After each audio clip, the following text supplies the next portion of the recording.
Le pauvre soldat, avec ses 3 jeunes enfants, fut chassé de la maison sous le soleil ardent de midi. Quelques jours plus tard seulement, il tenait entre ses mains un secret bouleversant qui força ceux qui l'avaient chassé à baisser la tête et lui valut le respect de toute la ville. Le soleil de juillet brûlait les rues étroites de la petite ville, son éclat aveuglant presque douloureux pour les yeux. À l'intérieur de la maison crème à 2 étages, l'air était si lourd qu'il semblait que tout l'oxygène en avait été aspiré. Des bruits de dispute éclatèrent du salon, non plus étouffés, non plus retenus. Michael Turner se tenait dans la cuisine, non pas pour ranger, mais pour tenir bon. Ses doigts serraient le rebord de sa tasse de café si fort que ses jointures étaient devenues blanches. Il entendait ces mots depuis des semaines maintenant, de petites piques blessantes qui s'étaient finalement durcies en phrases tranchantes comme des couteaux. Nous ne pouvons plus faire cela, la voix stridente de Margaret Davis, sa belle-mère, fendit l'air. Toi et ses enfants êtes un fardeau, un puissant fond. Robert Davis, son mari, se tenait à côté d'elle, le visage cramoisi. Nous n'avons aucune obligation d'élever ses enfants. Tu dois t'en occuper toi-même. Michael ne broncha pas. Il rencontra leur regard, forçant son propre regard à ne révéler rien d'autre qu'une patience déconcertante. Il avait affronté des armes chargées et entendu les hurlements déchaînés des lignes de front. Mais cela semblait plus lourd. Une partie de lui voulait rugir en retour, briser quelque chose, mais il ne pouvait pas avec les enfants ici. Ethan, 10 ans, jeta un coup d'œil derrière l'encadrement de la porte de la cuisine, ses grands yeux bleus remplis de peur. Il jeta un regard vers Sophie, 7 ans, qui serrait Ben, 4 ans. Les 2 plus jeunes étaient blottis ensemble sur le sol de la cuisine, les cris des grands-parents martelant leurs oreilles comme des coups de marteau. Ethan tendit la main, effleurant du bout des doigts la photo de mariage encadrée de leur défunte mère, accrochée près de la cheminée. L'image de la femme qu'ils avaient perdue semblait maintenant une imperfection au milieu du chaos. « Papa, tu n'es pas un fardeau », murmura Ethan, sa voix tremblant vers la cuisine, presque comme s'il voulait que les grands-parents l'entendent. Ces mots innocents frappèrent Margaret comme une gifle froide, lui coupant le souffle. Mais le silence ne dura qu'un battement de cœur. Robert, comme pour rattraper l'hésitation de sa femme, insista, « Fais tes affaires maintenant. Nous en avons assez. » Son ton ne portait aucune suggestion, seulement un ordre final, irréfutable. Michael posa la tasse de café sur la table. Le son de la porcelaine contre le bois était sec, définitif. Il plongea son regard dans celui de Robert, une fureur tranquille nouée derrière eux. « Je comprends, » dit-il, sa voix basse et solide, résonnant dans la cuisine. Ce n'était pas la compréhension d'un homme vaincu, c'était la froide constatation de leur vraie nature. Sophie, entendant la voix de son père, courut vers lui, ses petites mains s'accrochant à sa jambe, son visage enfoui dans son pantalon. « Je pense que maman serait triste si elle les voyait comme ça, » murmura-t-elle, sa voix chargée d'émotion. Les larmes montaient dans ses yeux. La remarque enfantine était une piqûre de conscience, s'ils en avaient une. Ben, toujours derrière son père, leva la tête, ses grands yeux ronds fixés sur Robert. « Grand-père, tu ne m'aimes plus ?» La question était simple, pourtant elle fendit l'air pesant. Robert détourna brusquement la tête, évitant le regard de son petit-fils, comme si ce regard seul pouvait le brûler. Il n'y avait plus de place pour le délai. Michael se tourna rapidement, se dirigeant vers la chambre des enfants. « Faites vos bagages, les enfants, » dit-il, forçant sa voix à rester calme.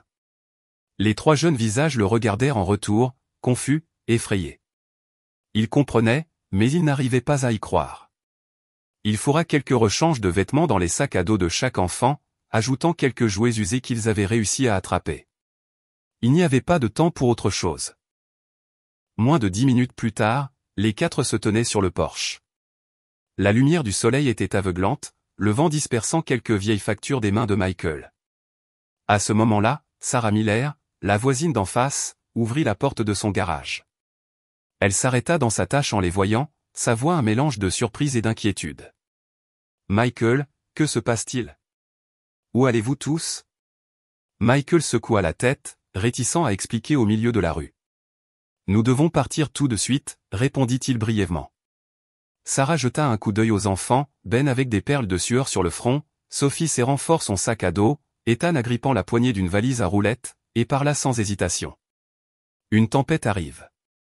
Vous pouvez venir chez moi d'abord. » Derrière eux, Robert et Margaret se tenaient toujours dans l'embrasure de la porte, silencieux, pas un mot d'adieu. Alors que Michael et les enfants s'éloignaient, les seuls bruits étaient le roulement rapide des roues de la valise sur le trottoir et le vent chaud qui balayait, emportant avec lui la question sans réponse, qu'est-ce qui les a vraiment poussés à vouloir notre départ aujourd'hui, de tous les jours? Quand Sarah fit entrer Michael et les 3 enfants, elle ne put toujours pas cacher sa surprise. Sa petite maison en bois était nettement plus chaude que l'air extérieur, le parfum de produits de boulangerie frais flottant dans la cuisine. Pourtant, le père et ses enfants portaient toujours la tension de la matinée sur leur visage. Alors qu'elle étalait un matelas dans un coin du salon, Sarah demanda franchement, sa voix lente mais pleine d'inquiétude, « Michael, que s'est-il passé? Je t'ai vu devant leur maison avec une valise. On aurait dit que vous veniez de partir en hâte. » Michael posa la valise contre le mur, ses yeux suivant Ben, qui serrait un vieil ours en peluche. Il hésita, comme s'il pesait chaque mot. Une équipe d'inspection des services sociaux arrive, et ils ne veulent pas que moi et les enfants soyons là quand ils se présenteront. Sa voix baissa, tremblant légèrement, comme si chaque mot rendait le poids sur lui plus lourd. La vérité, la vraie raison, c'est qu'ils pensent que les enfants et moi sommes un fardeau. Après 3 semaines, ils ne veulent plus prendre leurs responsabilités. Sarah marqua une pause, le regardant plus attentivement. Mais tu t'es occupé de tout là-bas. Michael esquissa un léger sourire, bien qu'il n'atteigne pas ses yeux. J'ai essayé. Nettoyer, cuisiner, réparer la charnière de la porte, même déblayer la neige du jardin. Mais peut-être que ce que je peux faire ne suffit pas pour gagner une place pour les enfants. Les enfants s'assirent tranquillement à table. Ethan cassa un biscuit en 2 mais ne le mangea pas, se contentant de le tourner dans ses mains, le regard lointain. Peut-être se souvenait-il aussi de ce matin, le regard sur le visage de sa grand-mère alors qu'elle se détournait, la façon dont son grand-père esquivait les questions de Ben. Michael se versa un verre d'eau, son regard se posant sur le sac à dos militaire usé à côté de lui. La sensation de la sangle effilochée le ramena à un autre souvenir, des années auparavant, dans un désert lointain. À l'époque, il avait aussi dû partir en hâte, abandonnant une base en quelques minutes à cause d'un ordre urgent. Mais cette fois-là, il savait qu'il partait pour une mission plus grande. Aujourd'hui, il quittait sa maison simplement parce que personne ne voulait qu'il reste. Il prit une profonde inspiration, essayant de chasser les images de la matinée de son esprit. Je suis désolé, Sarah. Nous ne vous dérangerons que peu de temps, juste le temps que je puisse trouver un autre endroit. Sarah posa une main sur son épaule. Ce n'est pas un dérangement, Michael. Tu n'es pas seul dans cette ville. Si tu as besoin de quoi que ce soit, dis-le. Le dîner ce soir-là fut simple, soupe au poulet, pain grillé, petit gâteau au beurre. Ben gloussa en mangeant son biscuit, et Sophie mit soigneusement de côté une portion pour son petit frère. Ethan ne parla pas beaucoup, mais avant de se coucher, il tira Michael à part dans le coin de la pièce et murmura, « Demain, je garderai les enfants pour que tu puisses chercher du travail. Ne t'inquiète pas pour moi, papa. » Michael fit un léger signe de tête, sentant une partie du poids dans sa poitrine se déplacer, allégé par son fils de 10 ans. Après que les enfants furent endormis, il s'assit seul, pliant le pull qui avait appartenu à sa défunte femme. Depuis qu'elle, la fille de Robert et Margaret, était décédée d'une grave maladie il y a 2 ans, le fardeau financier était tombé entièrement sur ses épaules. Elle était la principale soutien de famille.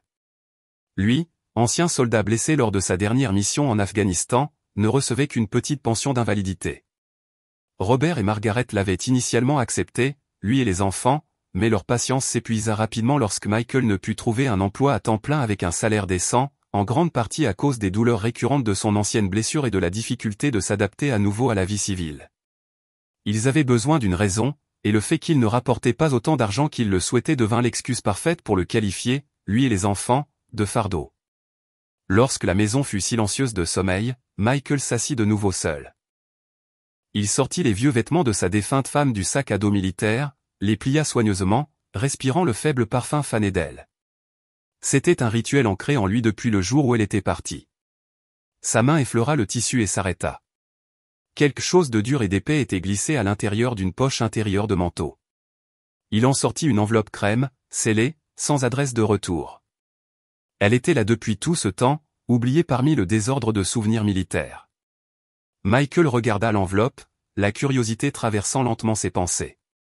Un petit objet inoffensif, mais qui portait un étrange attrait, comme s'il promettait quelque chose d'inconnu. Il ne l'avait pas ouverte. Il la posa sur la table à côté de sa tasse de thé froide, ses yeux dérivant vers un avenir incertain, qui contenait maintenant une faible lumière vacillante du mystère scellé dans cette enveloppe. Devant Michael, sur la table en bois sombre, gisait une enveloppe crème scellée qu'il avait trouvée dans la poche du vieux manteau de sa défunte femme. Il n'y avait ni adresse de retour, ni cachet de la poste. La curiosité montait en lui alors qu'il passait ses doigts le long du bord de l'enveloppe, prenait une profonde inspiration et l'ouvrait délicatement. À l'intérieur se trouvait une lettre manuscrite et une pile de documents soigneusement pliés. L'écriture familière, légèrement désordonnée, lui serra la poitrine. C'était de Ryan Campbell, son proche camarade tué en Afghanistan. Les souvenirs affluèrent, l'explosion assourdissante, le chaos, la fraction de seconde où Ryan l'avait poussé hors de la zone d'explosion, pour tomber lui-même une blessure qui ne guérirait jamais. Il lut chaque mot lentement, la voix de Ryan résonnant dans le silence. « Mike, si tu lis ceci, cela signifie que je n'ai pas survécu. Ne sois pas triste. Ma famille t'est reconnaissante et a créé un fonds fiduciaire en ton nom. Utilise-le pour reconstruire ta vie et faire le bien. Tu le mérites. » Les mains de Michael tremblèrent, la première larme depuis l'enterrement de sa femme coula sur sa joue, non par faiblesse, mais par soulagement et gratitude. Il ouvrit la pile de papier, ses yeux s'arrêtant sur la mention en gras, montant total du bénéficiaire, 100 millions de dollars. Il se figea. Le chiffre semblait sortir d'un conte de fées. Mais ce n'était pas un ticket de loterie gagnant, c'était une dette d'honneur payée dans le sang et les larmes. Il resta immobile un instant, puis se leva pour trouver Sarah. Elle alluma la lampe de chevet, surprise. Michael lui tendit l'enveloppe. Sarah lut la lettre, puis les documents. Quand elle atteignit la ligne, 100 millions de dollars US, elle la lut 3 fois, son visage devenant pâle. « Oh mon Dieu, Michael, est-ce réel ?» Il hocha la tête, sa voix rauque. « Je l'ai trouvé dans mes affaires de Ryan. » Ils restèrent silencieux jusqu'à ce que Sarah finisse par parler. « Demain matin, tu dois voir un avocat. Personne ne touche à cet argent sans un encadrement approprié. » Le lendemain matin, Michael rencontra l'avocat Mark Reynolds, le nom même que Ryan avait mentionné. Reynolds confirma que toutes les procédures étaient légitimes et conseilla de créer une fiducie anonyme pour protéger la vie privée de Michael, tout en préparant une stratégie fiscale et un plan de protection des actifs. Il présenta ensuite Michael à Linda Brooks, une conseillère financière expérimentée. Linda écouta Michael partager ses intentions, pas d'extravagance, pas de vengeance, seulement le désir d'aider les vétérans et leurs familles. Elle exposa un plan, fonds de bourse, logements abordables, programme de formation professionnelle. De retour chez Sarah, Michael s'assit à côté de ses 3 enfants. Il leur parla de Ryan, de la promesse faite sur le champ de bataille, simple mais sincère. Les yeux de Sophie s'illuminèrent. « Si nous avons beaucoup d'argent, nous pourrons faire beaucoup de biscuits pour les gens tristes, n'est-ce pas, papa ?» Ben balbutia, « J'achèterai une chaise pour grand-mère. » Ethan, 10 ans, parla doucement, « Papa, gardons ça secret. Je ne veux pas que personne nous dérange. » Leurs mots innocents semblaient tracer le chemin qu'ils devaient suivre. Michael sourit. « Exactement. Nous ferons de bonnes choses, et nous resterons discrets. » Il nomma l'initiative « Espoir pour les vétérans, Hope Forvey. » L'argent serait l'outil pour honorer la promesse de Ryan, pour construire un meilleur avenir pour beaucoup, et pour le transformer d'un homme qui se contentait de survivre en un homme avec un but clair. Dans les jours qui suivirent la découverte de l'enveloppe de Ryan Campbell et l'apprentissage de la vaste fortune, la vie de Michael Turner et de ses 3 enfants ne se transforma pas instantanément en un tableau de luxe. Au contraire, elle prit un nouveau rythme, plus rapide, plus déterminé, mais toujours empreint de simplicité et de discrétion. Avec le soutien dévoué de l'avocat Mark Reynolds et de la conseillère financière Linda Brooks, Michael commença à poser les premières pierres de « Espoir pour les vétérans ». Il travailla inlassablement, avec une concentration presque absolue, comme s'il menait une mission militaire critique. Michael n'avait aucun désir d'étaler sa richesse ou qu'elle devienne une marque de vanité sur laquelle les gens pourraient le pointeur du doigt. Il voulait qu'elle soit un outil, un moyen d'accomplir la promesse de Ryan et de mener à bien sa propre nouvelle mission. Sarah Miller, la voisine au grand cœur, devint rapidement une partie indispensable de ce nouveau cycle. Elle ne fouilla pas dans la source de l'argent, l'acceptant simplement et soutenant Michael de toutes les manières possibles. Elle l'aida avec de petites tâches administratives au modeste bureau de Main Street que Michael avait loué pour Espoir pour les vétérans, rien de plus qu'un simple espace, en rien différent d'un cabinet d'avocats ou de comptables ordinaires. Plus important encore, elle continua de s'occuper d'Ethan, Sophie et Ben comme une seconde grand-mère chaque fois que Michael était pris par la paperasse, les réunions ou les visites de site. La toute première chose que Michael priorisa fut un foyer stable pour ses enfants. Il ne chercha pas un somptueux manoir, mais choisit une maison en bois plus petite et plus humble que celle de Robert et Margaret, nichée dans une ruelle tranquille près du lac. Peinte d'un doux bleu-gris, elle avait un petit jardin à l'avant et un jardin arrière assez grand pour que les enfants puissent courir. Il y avait 3 chambres, suffisamment d'espace privé pour Ethan, Sophie et Ben. Michael voulait qu'ils sentent qu'ils avaient leur propre endroit, un refuge sur qu'ils pourraient vraiment appeler leur maison. « Ethan, c'est ta chambre », dit Michael en ouvrant la vieille porte en bois. « Tu peux la décorer comme tu veux. » Ethan regarda autour de la petite pièce, ses yeux s'illuminant. Elle n'était pas grande, mais elle avait une fenêtre donnant sur le vieux mûrier à l'arrière et un placard avec beaucoup d'espace. Il hocha la tête, un rare air de satisfaction sur son visage. Pour Sophie, Michael choisit une chambre avec une plus grande fenêtre qui donnait sur le jardin. « Tu peux planter des fleurs ici, Sophie », lui dit-il en lui tendant un petit pot de violettes. Sophie poussa un cri de joie et se précipita vers la fenêtre, imaginant déjà un jardin plein de fleurs dans sa chambre. La chambre de Ben était plus simple, avec un petit lit et beaucoup d'espace au sol pour les jouets. Michael avait personnellement reverni un vieux bureau qu'il avait trouvé dans le garage de la nouvelle maison et l'avait placé sous la fenêtre d'Ethan. Il voulait que les enfants aient un endroit stable pour étudier et jouer, un espace où ils pourraient grandir sans perturbation. Il acheta quelques nouveaux livres de contes, des boîtes de crayons de couleur pour Sophie, et un grand ensemble de blocs de construction pour Ben, des objets simples mais qui leur avaient longtemps manqué pendant leur séjour chez leurs grands-parents. La vie de famille s'installa progressivement dans un rythme régulier dans la nouvelle maison. Chaque matin, Michael préparait lui-même le petit déjeuner pour les enfants. Ethan était devenu plus responsable, aidant sa sœur à tresser ses cheveux et à préparer son sac d'école. Sophie chantait souvent joyeusement en aidant à mettre la table. Ben était toujours dans la cuisine, espérant un biscuit ou une tranche de confiture supplémentaire.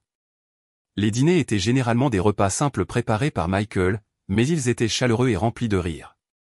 Le soir, il lisait des histoires aux enfants, puis jouait avec eux sur le tapis du salon des moments paisibles qu'il avait rarement appréciés auparavant.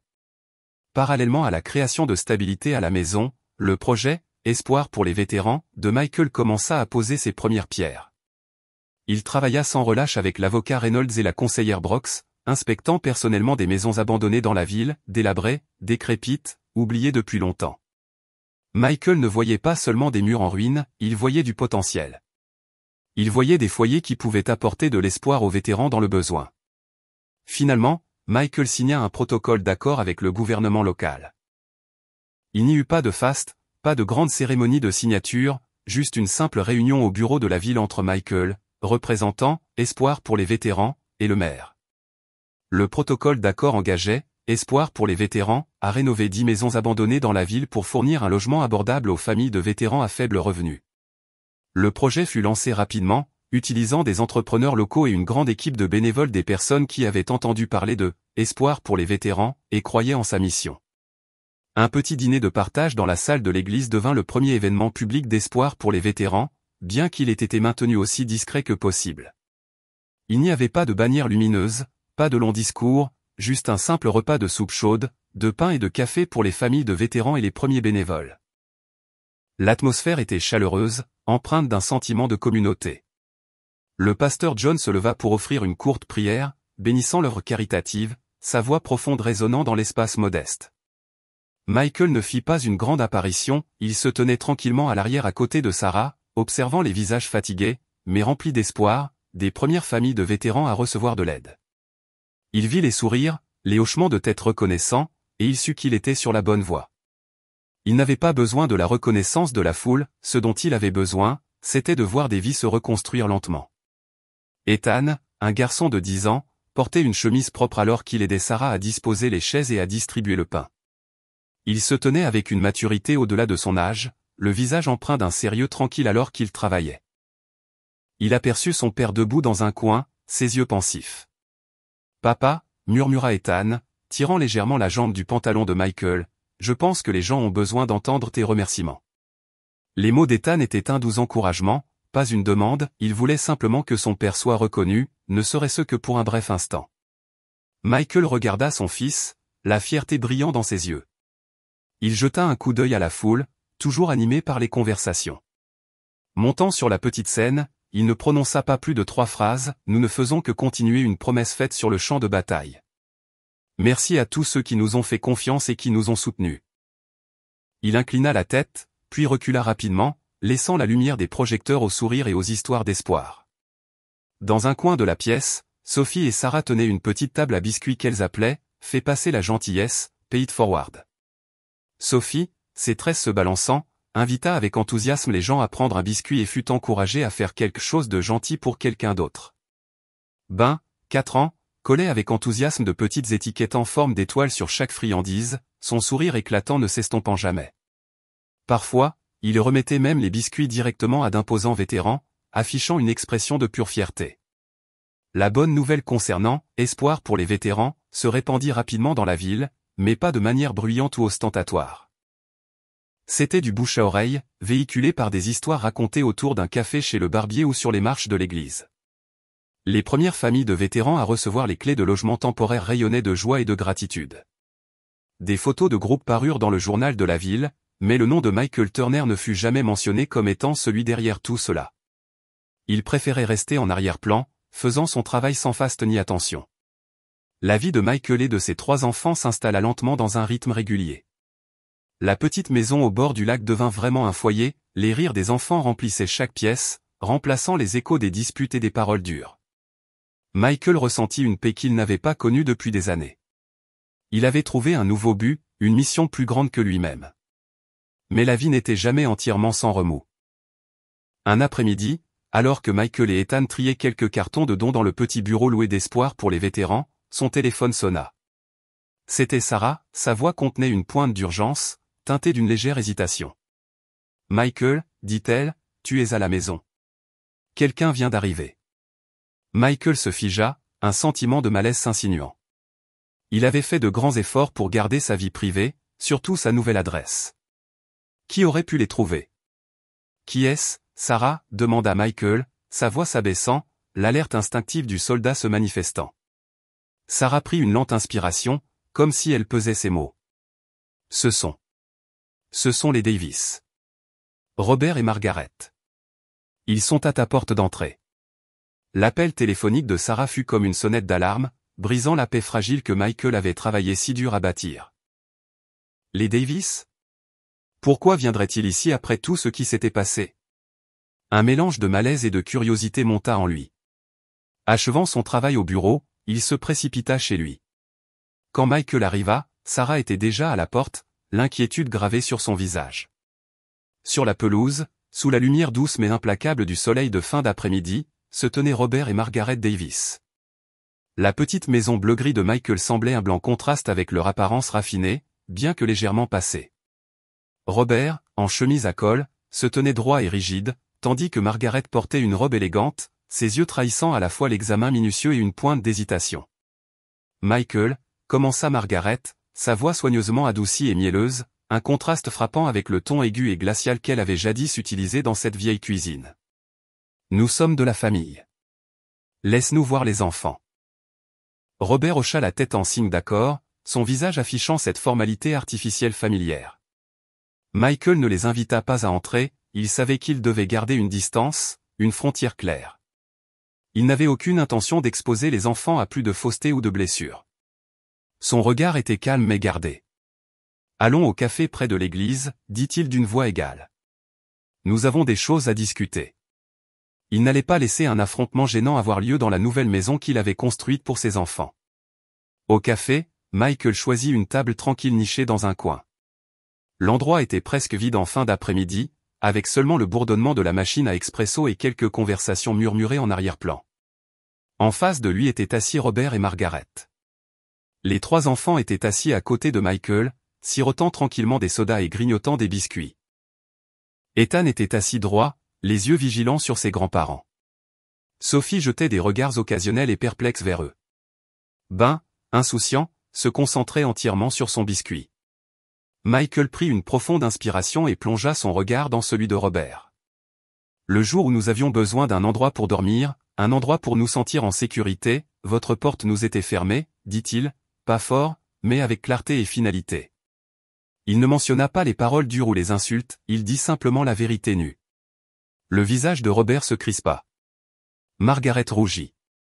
Michael, c'était un malentendu, commença faiblement Margaret. Il n'y a eu aucun malentendu, coupa Michael. Vous nous avez dit que nous étions un fardeau. Vous vouliez que nous partions. L'air dans le café sembla se densifier. Robert s'éclaircit la gorge, essayant de reprendre le contrôle. Michael, nous avons nous-mêmes traversé beaucoup de choses en nous occupant des enfants. Ce n'était pas une petite dépense. Nous pensons qu'il est juste que tu prennes la responsabilité de cela. Peut-être qu'une redevance de garde serait raisonnable pour le temps qu'ils ont passé avec nous. Son ton contenait une subtile pointe de pression. Margaret intervint, plus calmement mais plus sèchement. C'est exact, Michael. Tu devrais y réfléchir. Sinon, nous pourrions être obligés d'impliquer la justice. L'implication était claire, ils étaient prêts à utiliser les enfants comme monnaie d'échange. Michael serra les mains sous la table, la colère monta, mais il garda un calme glaçant. Il était sur le point de répondre, quand une voix inattendue l'interrompit. Ethan, 10 ans et habituellement réservé, posa son soda. Il rencontra le regard de son grand-père, son ton délibéré et ferme. Si nous facturons des frais, dit Ethan, alors je facturerai toutes les nuits où je suis resté éveillé pour tenir compagnie à papa après la mort de maman. Papa ne pouvait pas dormir, il était triste. Il s'est occupé de nous, nous a tout appris tout seul. Mais la famille ne facture pas ça. Le café devint absolument silencieux, même la machine à expresso sembla s'arrêter. Les mots d'Ethan frappèrent comme un coup de poing d'acier, direct, indéniable, atteignant le cœur même de la famille. Les visages de Robert et Margaret furent dépouillés de leur couleur, ils ne s'attendaient pas à une telle profondeur, à un tel raisonnement de la part d'un enfant de 10 ans. Sophie, 7 ans, glissa tranquillement de sa chaise.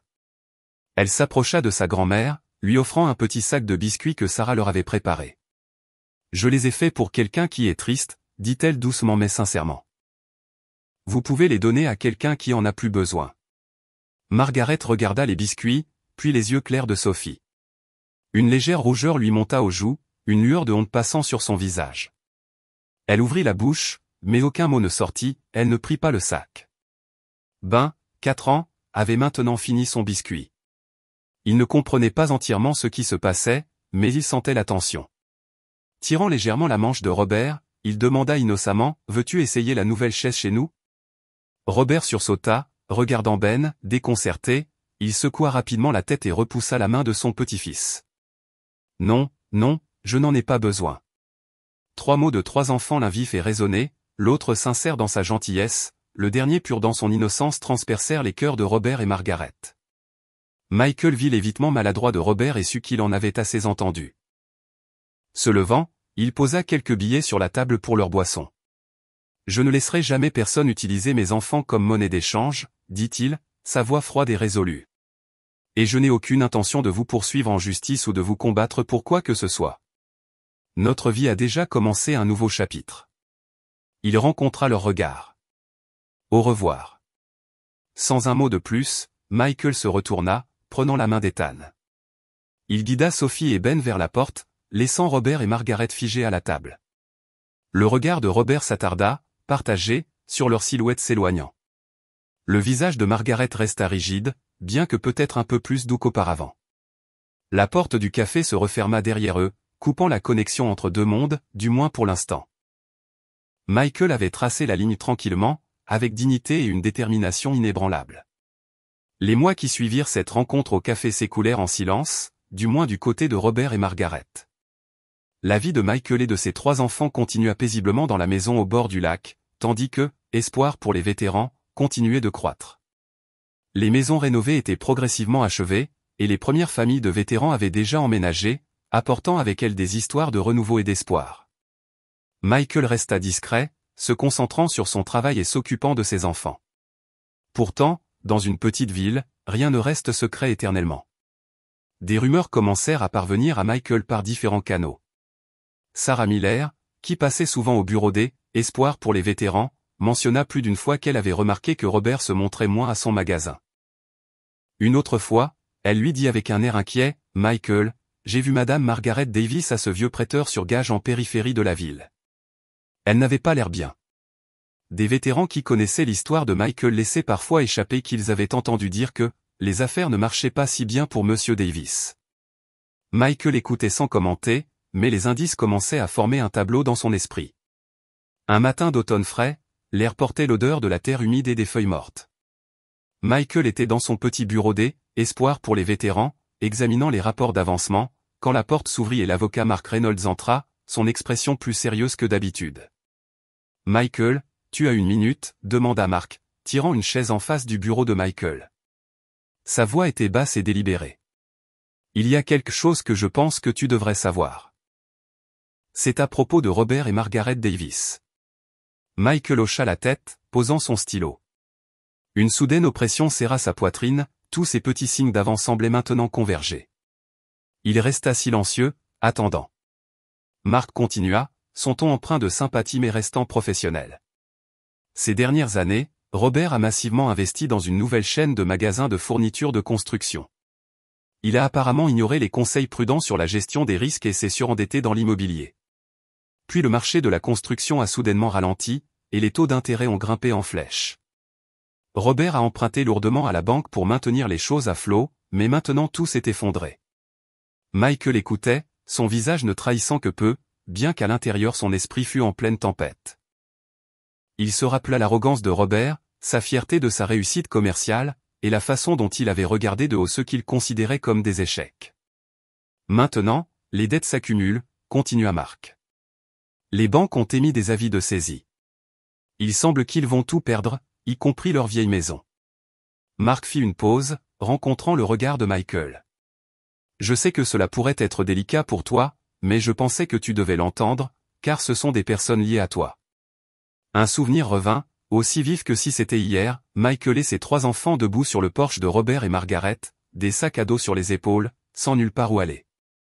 Cette vieille porte, autrefois symbole de la famille, s'était claquée devant eux, froide et impitoyable. Un fardeau. On ne peut pas continuer à vous soutenir. Ces mots amers résonnaient dans son esprit. Maintenant, cette même porte était menacée.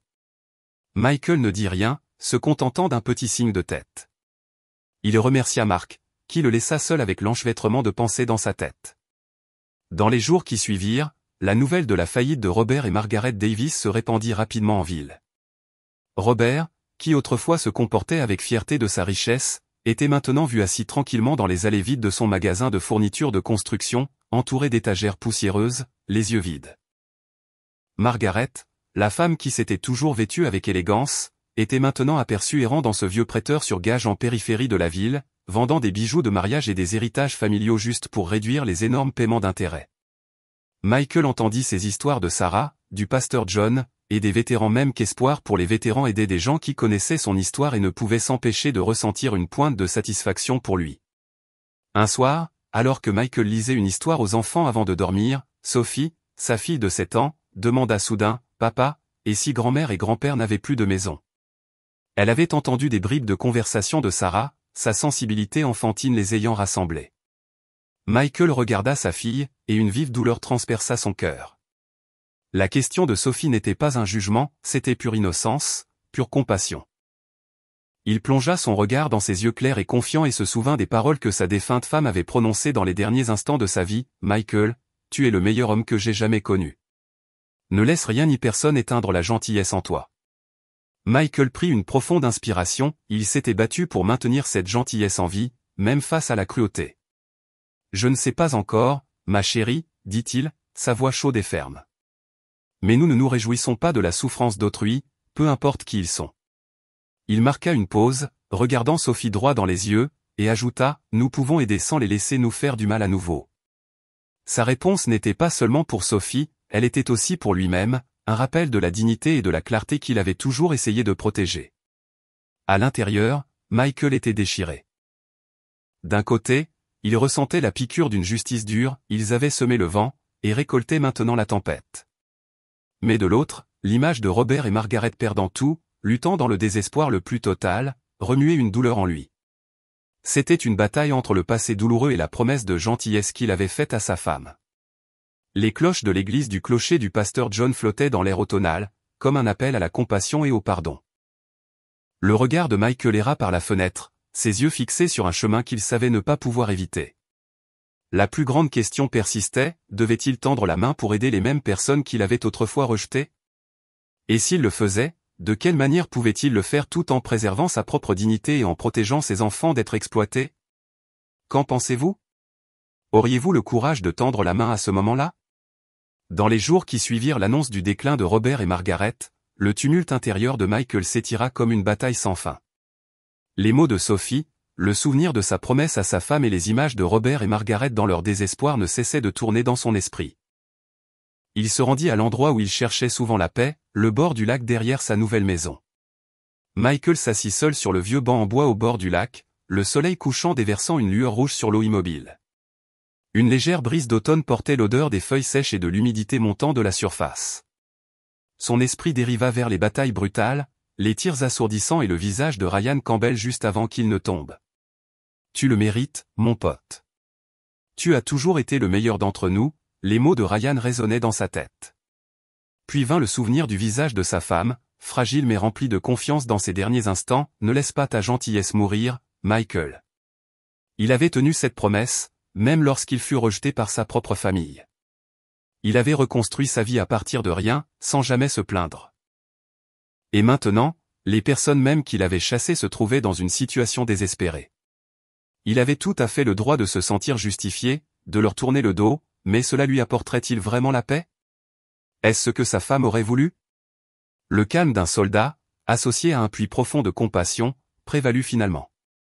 Il aiderait, mais pas inconditionnellement, pas d'une manière qui leur permettrait d'exploiter à nouveau sa gentillesse. Il aiderait selon ses conditions, avec clarté, humanité et une leçon à la clé. Il ne les laisserait plus jamais lui faire du mal, ni à ses enfants. Un samedi matin frais, alors que les premiers rayons du soleil d'automne traversaient les fenêtres d'un petit café près de l'église, Michael attendait Robert et Margaret Davis. Il les avait appelés et leur avait demandé de le rencontrer. Quand ils entrèrent, ils semblaient beaucoup plus abattus que la dernière fois qu'il les avait vus. Robert gardait la tête basse, ses cheveux blancs ébouriffés. Margaret portait un vieux manteau, ses yeux étaient gonflés et rouges comme si elle avait pleuré pendant des jours. Ils s'assirent en face de Michael, leur visage tendu, mais porteur d'une lueur d'espoir fragile. Ils pensaient qu'il allait leur donner de l'argent. Michael savait que leurs yeux cherchaient son visage, essayant de lire ses intentions. Il prit une profonde inspiration et rencontra leur regard, refusant de laisser la satisfaction ou la colère prendre le dessus. « Vous savez pourquoi je vous ai demandé de venir ici » commença Michael, sa voix ferme, sans trace d'émotion superflue. « Je sais ce qui vous est arrivé. » Robert et Margaret échangèrent des regards, puis le regardèrent. « Nous » Robert hésita. « Nous avons fait des erreurs. »« Nous » Ce n'est pas ce dont nous sommes ici pour discuter, interrompit Michael, son ton doux mais ferme. J'y ai réfléchi. Je vais vous aider. Une étincelle s'alluma dans les yeux de Robert et Margaret, ils semblèrent presque expirer de soulagement. Mais Michael n'avait pas fini. Je vais rembourser toutes vos dettes, continua-t-il, chaque mot délibéré et clair. Je m'assurerai que vous ayez un endroit décent où vivre, suffisamment pour que vous soyez à l'aise, sans craindre de perdre votre maison. Leurs visages s'illuminèrent instantanément, Margaret tendit même la main vers la sienne, mais il s'inclina légèrement en arrière. Mais, dit Michael, sa voix portant maintenant plus de poids, en retour, vous travaillerez à temps plein pour Espoir pour les vétérans pendant au moins 1 an, peut-être plus. Le visage de Robert se crispa instantanément. Il frappa la table de la main, faisant teinter les tasses et les soucoupes. Travailler? Tu te moques de nous, Michael, demanda-t-il, sa voix épaisse d'incrédulité et d'indignation. Je suis Robert Davis. J'ai dirigé tout un empire. Tu t'attends à ce que je fabrique des meubles, que je balaie les sols comme un mendiant? Le visage de Margaret rougit légèrement d'embarras, une lueur d'indignation dans ses yeux. Ils étaient habitués à donner des ordres, à être servis, jamais à travailler de leurs propres mains.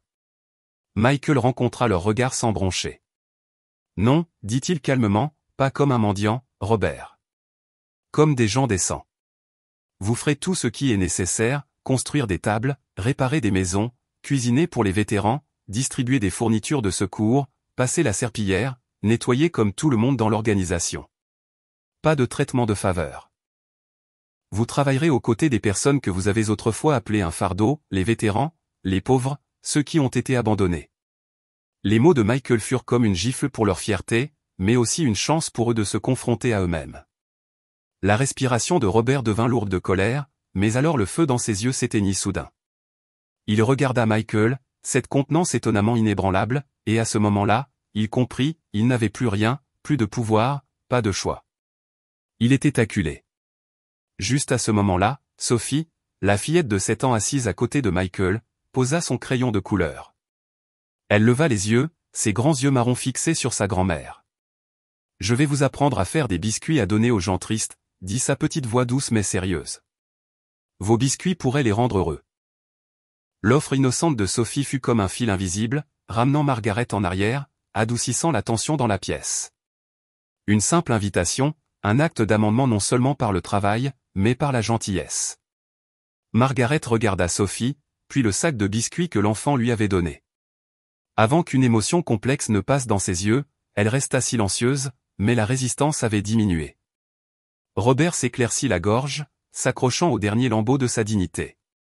Nous avons besoin de temps pour réfléchir. Michael ne le pressa pas, vous n'avez pas beaucoup de temps. La banque agira vite. La décision vous appartient. Il leur glissa une petite pile de papier, décrivant les termes de base de l'accord.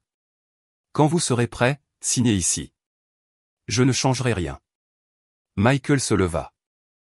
J'attendrai, dit-il sans rien ajouter, les laissant avec leurs propres pensées et le choix final auquel ils étaient maintenant confrontés, plus de place pour l'arrogance, plus moyen de reculer.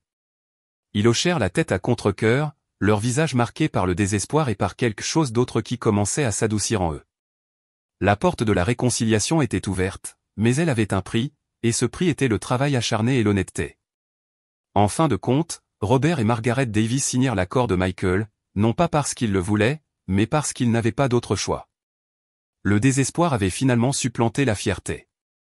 Quelques jours plus tard, ils emménagèrent dans un petit appartement modeste que, Espoir pour les vétérans, leur avait loué dans un autre quartier, loin de leur ancienne maison et de son apparat vide de richesse. Et puis, leurs premiers jours de travail à Espoir pour les vétérans commencèrent. Il n'y avait pas de privilèges spéciaux, pas de bureau privé, dès le premier jour, ils furent affectés à des tâches manuelles, le genre de travail qu'ils avaient autrefois pu faire exécuter d'un simple geste de la main. Sarah Miller, dans son rôle de coordinatrice bénévole, les forma personnellement avec une patience presque infinie. Robert, qui avait autrefois supervisé des dizaines d'ouvriers du bâtiment, devait maintenant scier du bois, clouer et transporter de lourdes planches dans le petit atelier derrière le bureau d'Espoir pour les vétérans. Il était habitué à être assis derrière un bureau, à donner des ordres, sans transpirer. Au début, il était maladroit et lent, le marteau glissait, la scie crissait hors de rythme, des ampoules se formaient, et plus d'une fois, des échardes lui rentraient dans les mains. Robert grogna, le visage renfrogné. Il soupira lourdement, regarda constamment sa montre et ressemblait plus à un homme subissant une punition qu'à quelqu'un qui faisait un travail. Sarah se tenait souvent à côté, calmement, offrant des conseils et lui rappelant parfois, « Prenez votre temps, Robert. La qualité est plus importante que la vitesse. » Une fois, alors qu'il portait une lourde planche, le pied de Robert glissa et il faillit tomber. Le bois heurta sa jambe, lui envoyant une décharge de douleur. Il jeta la planche à terre, le visage rougi d'irritation.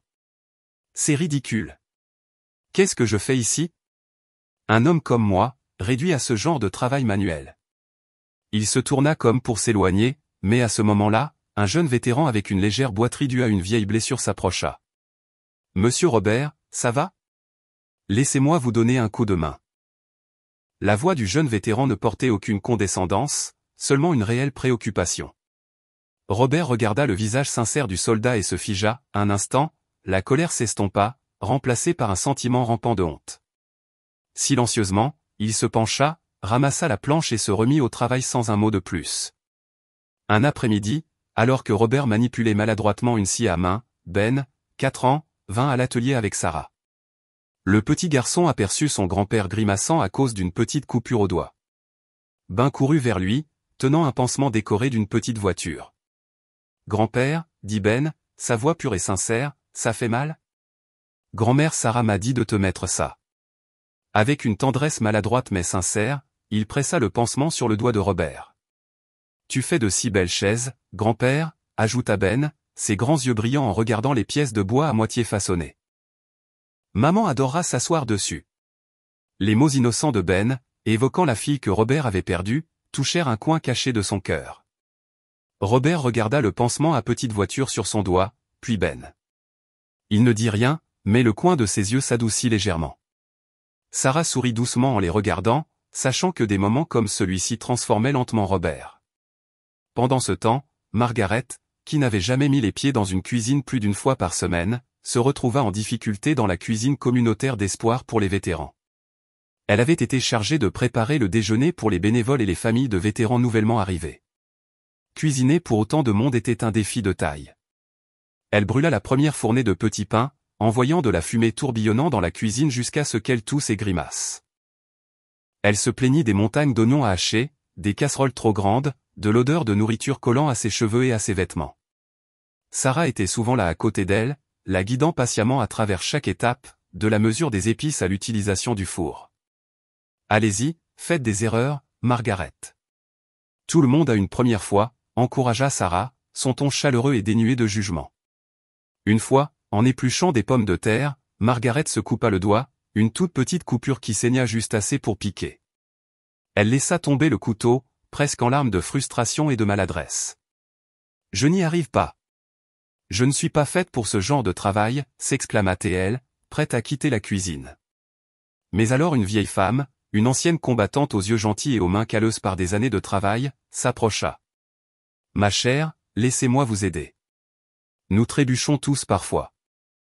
Ce qui compte, c'est de se relever. » La vieille femme prit le couteau et éplucha les pommes de terre avec une facilité experte.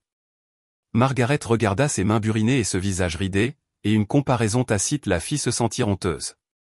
Silencieusement, elle chercha un pansement, enveloppa son doigt et se remit au travail.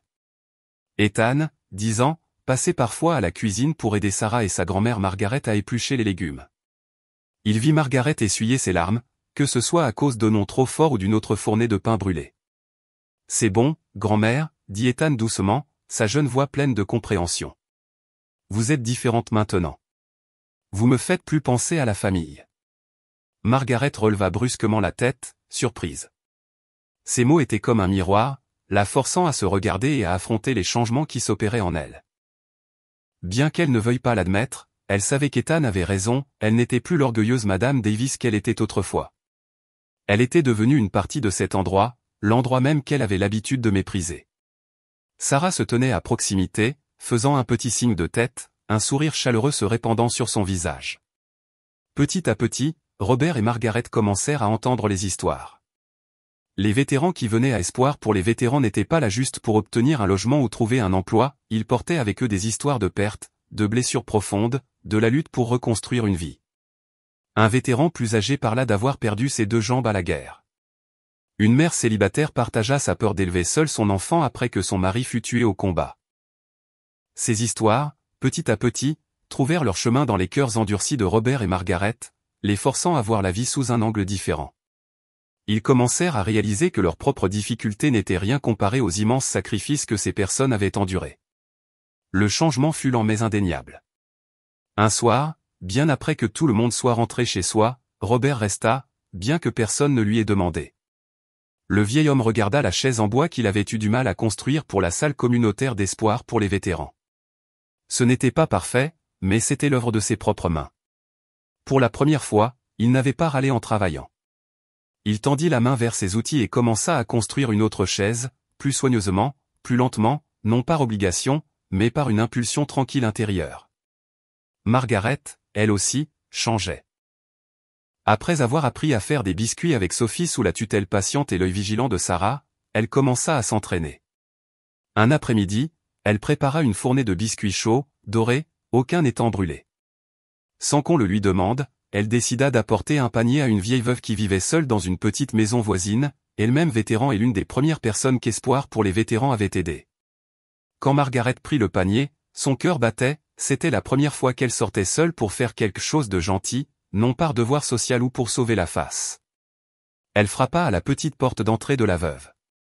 Lorsque la vieille femme ouvrit, son visage était marqué par les difficultés, mais ses yeux étaient chaleureux. Margaret hésita, puis tendit le panier. « J'ai fait ces biscuits. S'il vous plaît, prenez-en. La vieille femme sourit avec gratitude, ses quelques dents restantes apparaissant. Oh, merci, ma chère. C'est si gentil de votre part. Alors qu'elle prenait un des biscuits encore chauds, le parfum du beurre et du sucre flotta dans l'air frais. Margaret sentit une douce chaleur se répandre dans sa poitrine, une sensation qu'elle n'avait jamais ressentie lors des fêtes somptueuses auxquelles elle avait autrefois assisté. C'était une légèreté, une paix, et une joie simple et véritable. Elle ne venait pas de recevoir des éloges, elle venait de donner avec un cœur sincère. Les premières pierres posées à espoir pour les vétérans n'étaient pas seulement les maisons en construction, c'étaient aussi les pierres posées au plus profond des cœurs de Robert et Margaret, des pierres de compréhension, de compassion et de rédemption. Au fil du temps, d'autres pierres furent posées, non seulement sur les murs des maisons rénovées, mais aussi dans la relation entre Robert, Margaret et la communauté d'espoir pour les vétérans. Des jours de travail acharné, des histoires partagées et écoutées, et la patience inlassable de Michael, Sarah et des enfants usèrent progressivement la carapace fière et méfiante qui entourait le couple. Il ne râlait plus ni ne se plaignait, au lieu de cela, Robert commença à discuter avec les vétérans en fabriquant des meubles, et Margaret rit sincèrement quand l'enfant d'un vétéran la nomma, la meilleure maîtresse de maison de tous les temps. Un après-midi d'octobre, alors que les rangées d'érables devant les fenêtres prenaient une couleur or éclatant, Espoir pour les vétérans organisa une petite cérémonie dans la salle communautaire pour remettre les clés à 5 familles de vétérans nouvellement installées. L'atmosphère était animée et chaleureuse, de toutes nouvelles tables en bois, construites par Robert et les autres bénévoles, étaient soigneusement disposées, chacune surmontée de paniers de biscuits parfumés préparés par Margaret et Sophie. Le pasteur John était là, ainsi que Michael, Sarah et les 3 enfants. Les gens se rassemblaient, parlant joyeusement, leur rire et leur voix emplissant la pièce. Quand vint le moment de présenter les clés, le pasteur John se leva, sa voix solennelle mais chaleureuse. Il invita chaque famille à s'avancer pour recevoir les clés de leur nouvelle maison. Après la remise de chaque clé, Robert et Margaret, vêtus simplement mais proprement, s'avancèrent. Robert remit personnellement une chaise en bois qu'il avait construite à un vétéran amputé d'une jambe, qui le regarda avec un mélange de surprise et de gratitude. « C'est pour vous, » dit Robert, sa voix grave et chaleureuse, dépouillée de la fierté qu'elle avait autrefois. « J'espère qu'elle vous apportera du confort. » Avec un sourire éclatant, Margaret tendit un panier de biscuits parfumés à la jeune fille du vétéran. « Sophie et moi les avons faits, dit-elle doucement. La petite fille les prit, ses yeux s'illuminant de plaisir. Après que toutes les familles eurent reçu leurs clés, le pasteur John passa le microphone à Michael.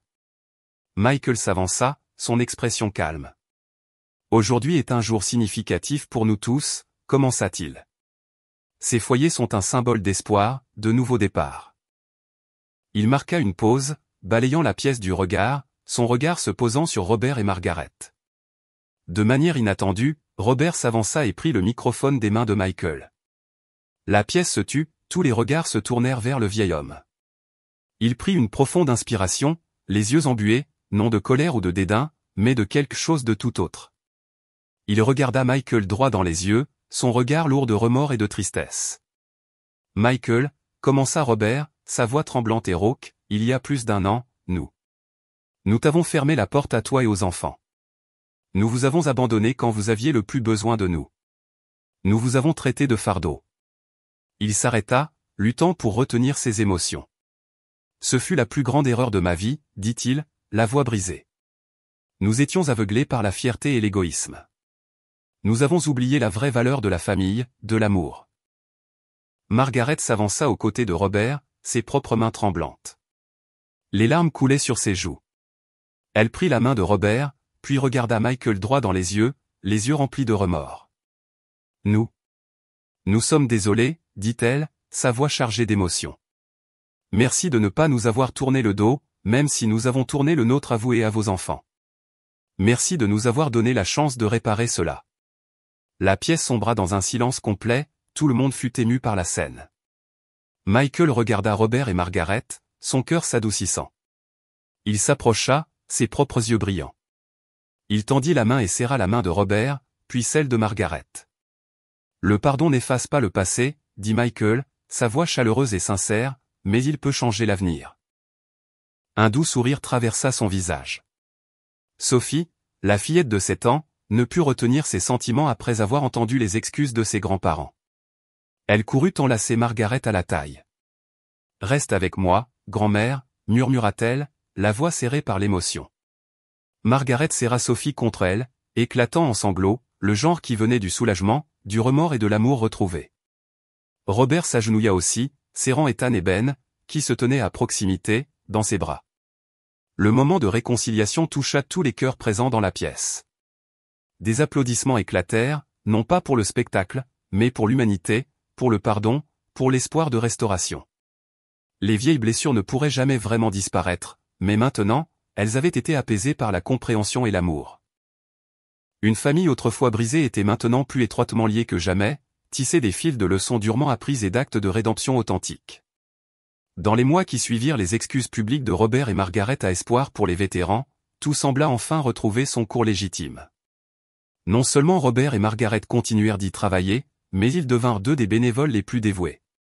Robert, avec ses années d'expérience en construction, assuma le rôle de superviseur officieux des projets de rénovation de maisons, assurant à la fois la qualité et l'avancement. Les plaintes avaient disparu, à la place, il guidait maintenant les jeunes bénévoles avec patience et sagesse pratique. Margaret, sous la direction de Sarah, avait transformé la cuisine commune en un lieu chaleureux et accueillant, non seulement pour cuisiner, mais pour organiser des rassemblements et des conversations pour les familles de vétérans. Elle avait découvert une joie profonde à prendre soin et à partager. Un après-midi de printemps doux, l'ensemble du complexe de logements pour vétérans, rénové par espoir pour les vétérans, fut finalement achevé. Les maisons se tenaient soigneusement côte à côte, peintes de couleurs vives et joyeuses, chacune avec son propre petit jardin charmant. Cette fois, la coupe du ruban fut une célébration plus importante, qui rassembla toute la ville.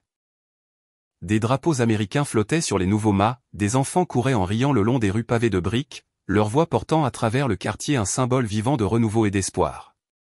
Sur une petite scène improvisée, Michael se tenait aux côtés de Sarah Miller, du pasteur John et d'un fonctionnaire de la ville.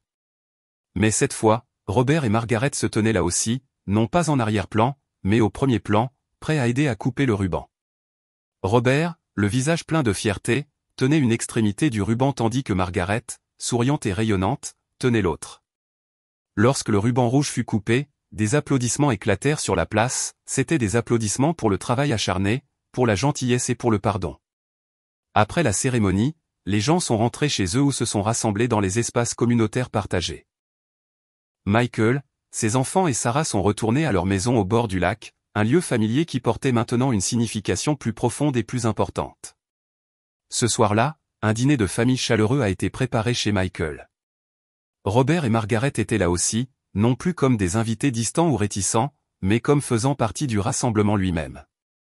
La grande table en bois que Robert avait autrefois construite pour espoir pour les vétérans se tenait maintenant dans la salle à manger de Michael, recouverte d'une nappe blanche et impeccable.